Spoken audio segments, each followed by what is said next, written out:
I do apologize. We had a very busy schedule the last over from New Year's Day on, dealing with two crises, one in Louisiana and one in Las Vegas.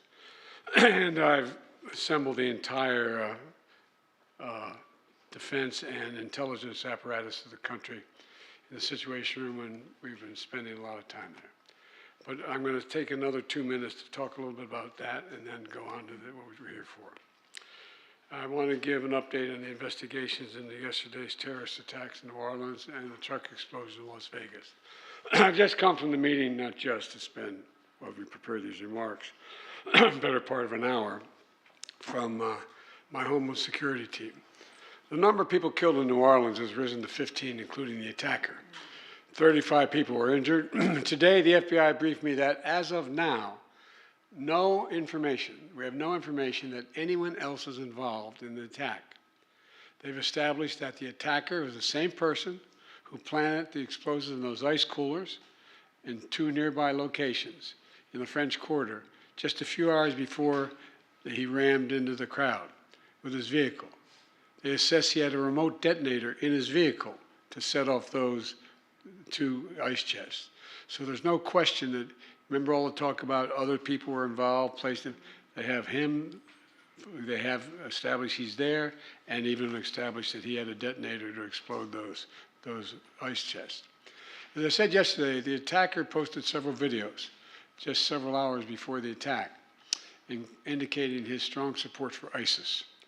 Federal law enforcement and the intelligence community are actively investigating any foreign or domestic contacts and connection that could possibly be relevant to the attack.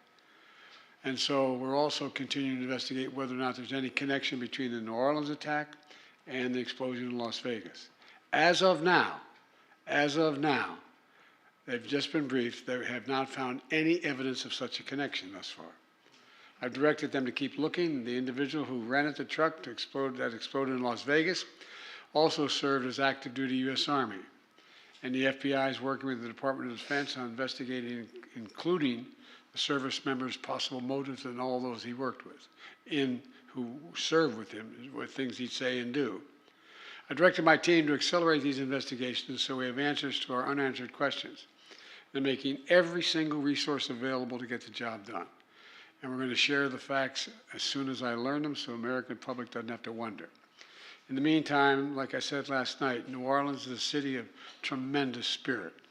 You can't keep it down. You really can't. And we're seeing that today. The Sugar Bowl is back on.